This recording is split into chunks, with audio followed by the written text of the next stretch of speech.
Before we get started though, please like the video if you're a fan of Apple, and let me know in the comments what device you're actually watching today's video on.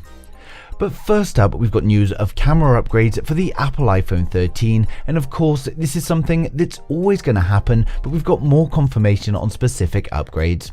To start with, we're going to see an improvement to the ultra-wide camera on the iPhone 13. Now this report comes from Barclays analysts as well as Ming-Chi Kuo, so it is looking very likely, and it states that the iPhone 13 is going to come with a new ultra-wide camera and have a much larger aperture. Now its predecessor had an aperture of f2.4, whereas the new one is reportedly going to be an f1.8. A smaller f-stop number means a larger aperture, which allows more light to hit the sensor.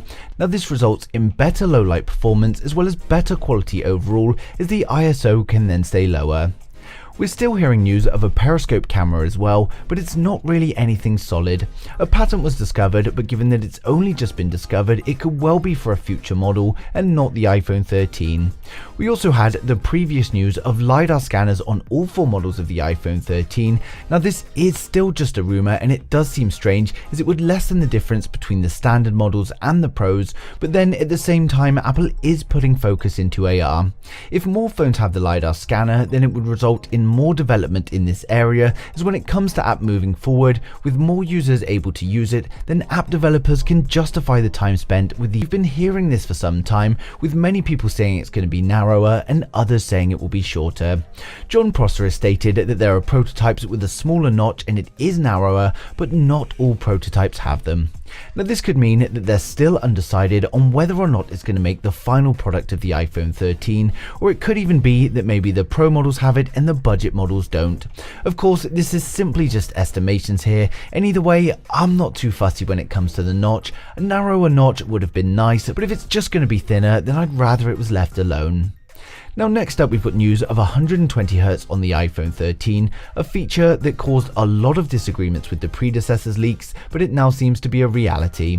There were prototypes with 120Hz as there were last time, but it seems the deals have been done and finalized for all of the panels. The 120Hz iPhone 13 displays are going to be manufactured by Samsung, and they will have LTPO backplanes, which allows for a variable refresh rate and will help with battery consumption.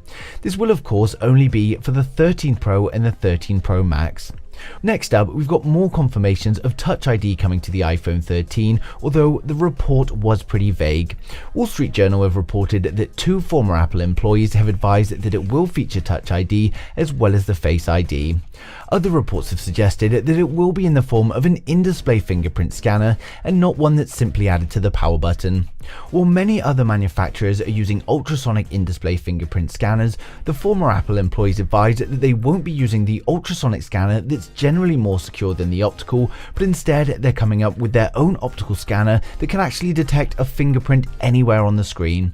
Now of course, this sounds great, but I'm personally just a little bit skeptical at the moment and wondering if the patent discovered for this technology was again just for a future model and may not be for the iPhone 13.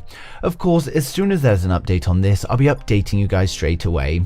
But the Apple iPhone 13 is really looking to be a huge improvement on the predecessor. It's pretty much the specs that I personally wanted to see on last year's iPhones.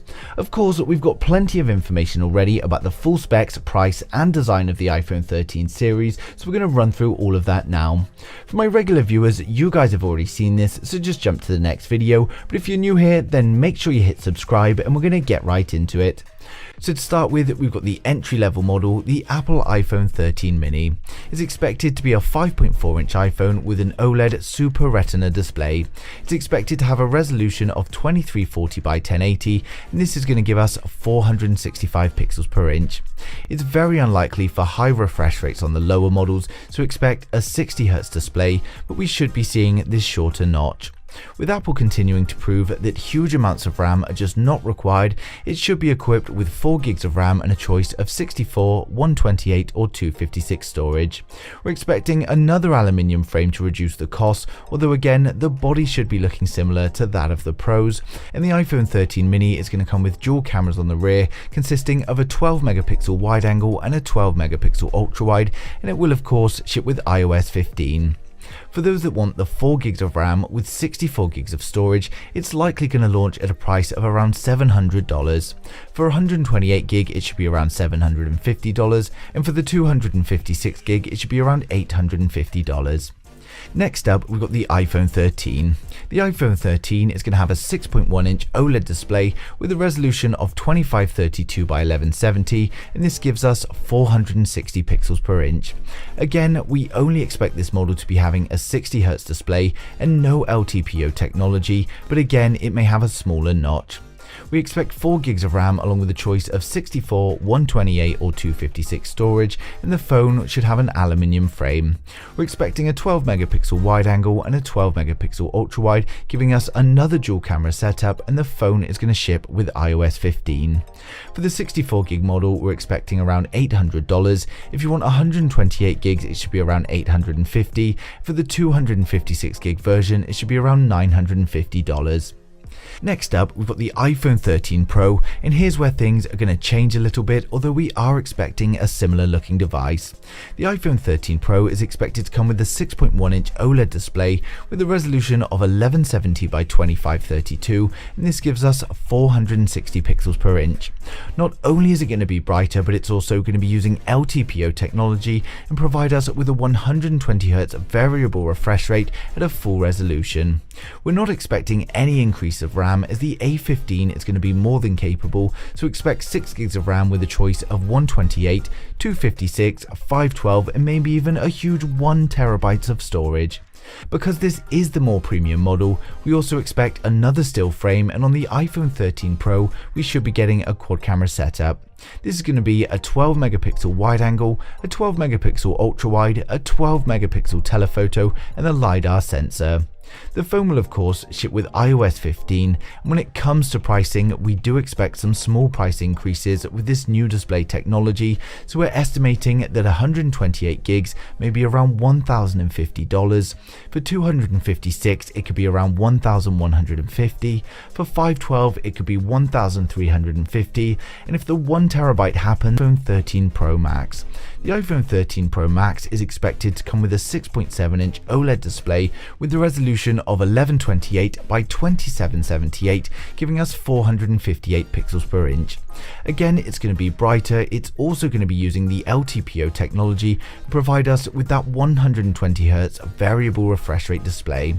We can expect 6 gigs of RAM with a choice of 128, 256, 512, and again, if the leaks are true, then 1 terabyte of storage.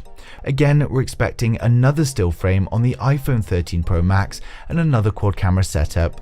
Again, this will be a 12 megapixel wide angle, 12 megapixel ultra wide, a 12 megapixel telephoto and the LiDAR sensor. Now the phone is of course going to ship with iOS 15, and when it comes to pricing, again we expect this increase, so we're estimating for 128 gig it's $1,150, for 256 gig it could be $1,250, for 512 it could be $1,450, and if this 1 terabyte storage happens, then we could see around $1,650, which is an incredibly huge price tag. So of course, with so many leaks floating around, things won't be clear until we get closer to launch and prototypes are made and hopefully leaked. As always though, if anything surfaces, I'm going to be sharing it with you guys straight away, but I'd like to know your thoughts in the comments. Who out there is excited for the Apple iPhone 13, and what model are you waiting for? But thanks for watching the video. If you liked it, smash a thumbs up. If you didn't, hit the thumbs down twice.